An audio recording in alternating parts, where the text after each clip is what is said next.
আসসালামু আলাইকুম। আশা করি সবাই ভালো আছেন। আমি আজকে আপনাদেরকে মাইক্রোসফট ওয়ার্ডে কীভাবে আমরা বিভিন্নভাবে পেজ নাম্বার নিতে পারি, যেমন ন্যাচারাল নাম্বারে, রোমান নাম্বারে, এবিসিডি আকারে।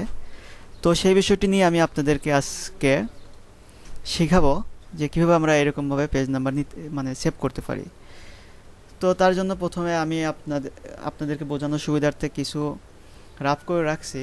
তো এখান থেকে আমি আপনাদেরকে শেখাবো কীভাবে আমরা সেই কাজটি করতে পারি। এর জন্য প্রথমে যেটা করতে হবে সেটা হচ্ছে ইনসার্টে যাইতে হবে। ইনসার্ট থেকে পেজ নাম্বারে যাবেন। পেজ নাম্বার থেকে এই যে আপনারা পেজ নাম্বারটা কোথায় দিবেন। আচ্ছা ঠিক আছে, আমি মনে করেন বটম অফ পেজে এখানে আছে, তার টপ অফ পেজ আছে, আমি মনে করেন বটম অফ পেজে দেবো। ওকে, প্রথম পেজে দেওয়ার পর বটম অফ পেজের কোথায় দেব, তো আমি এটা সিলেক্ট করে নিলাম। সিলেক্ট করার পরে আমার এই পেজ নাম্বারটা মানে আপনি কীভাবে দেবেন, কত থেকে হবে, যেমন এটার জন্য আপনাদের যেটা করতে হবে সেটা হচ্ছে এই যে ইনসার্ট থেকে এই দেখেন পেজ নাম্বার দিতে হবে। দেখেন 1 2 আকারে আছে, 1 2 আকারে দিলাম।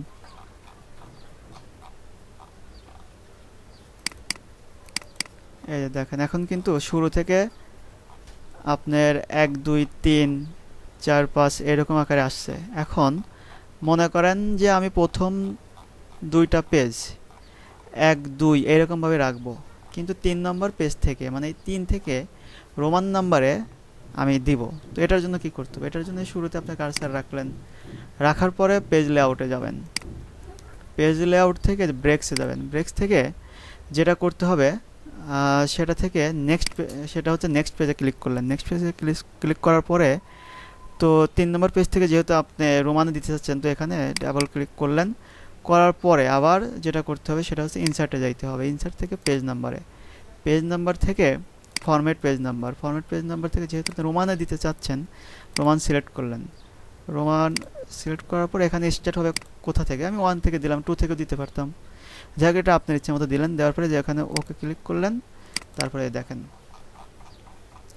এই যে শুরু থেকে কিন্তু আপনার 1 2 এরকমভাবে আছে, তার মানে ন্যাচারাল নাম্বারে আছে। তারপর থেকে আমি দিতে চাচ্ছি রোমান নাম্বারে। দেখেন রোমান নাম্বার থেকে পেজ নাম্বার কিন্তু সেভ হয়েছে। দেখেন 1 2 3 4 এরকম সেভ হয়েছে। তো আশা করি আপনারা আমার এই ভিডিওটি দেখলে এগুলো জানতে পারবেন যে কীভাবে আমরা এরকম বিভিন্নভাবে পেজ নাম্বারগুলো দিতে পারি।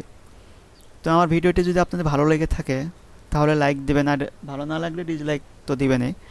আর সেই সাথে যদি আপনারা আমার ইউটিউব চ্যানেল নতুন হয়ে থাকেন তাহলে অবশ্যই আমার চ্যানেলটি সাবস্ক্রাইব করে আমার পাশে থাকবেন। আর যদি আপনাদের বুঝতে কোথাও কোনো সমস্যা হয় তাহলে কমেন্টস করে জানাবেন, আমি আপনাদেরকে আরও ক্লিয়ারভাবে বুঝিয়ে দেওয়ার চেষ্টা করব। তো সবাই ভালো থাকবেন। আসসালামু আলাইকুম।